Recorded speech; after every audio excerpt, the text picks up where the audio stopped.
Sir ఇంకోటి ఏంటంటే ఇలా పార్టీలు కాంగ్రెస్ టీడీపీ అన్నది కృష్ణ గారు ఒకవైపు రామారావు గారు, మీరు యాజ్ ఎ అభిమానులుగా అప్పట్లో గొడవలు జరిగేవి అన్నారు. ఎన్టీఆర్ ఫ్యాన్స్ కు కృష్ణ గారి ఫ్యాన్స్ కు గొడవలు జరిగాయి. ఎలక్షన్ టైంలో కూడా ఈయన మీద కృష్ణ గారి మీద దాడి జరిగింది అనేది ఒక టాక్ ఉంది సార్. కృష్ణ గారు క్యాన్వాస్ కి బయలుదేరితే గుంటూరు జిల్లాలో ఆయన మీద రాళ్ళు వేయటం జరిగింది.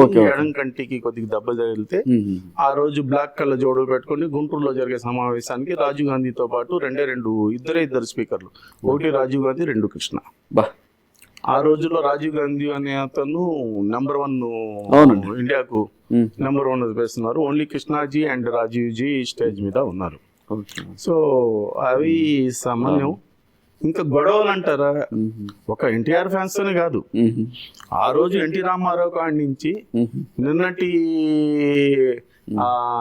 చిన్న హీరో అంటే మీకు ఎటు చెప్పాలంటే సోమన్ బాబు లాంటి వాళ్ళతో కూడా కృష్ణాభిమానులు గొడవ ఉండేది. ఎందుకంటే 1-4 సినిమాలు ప్రతి నెల రిలీజ్ అవుతా ఉండేవి.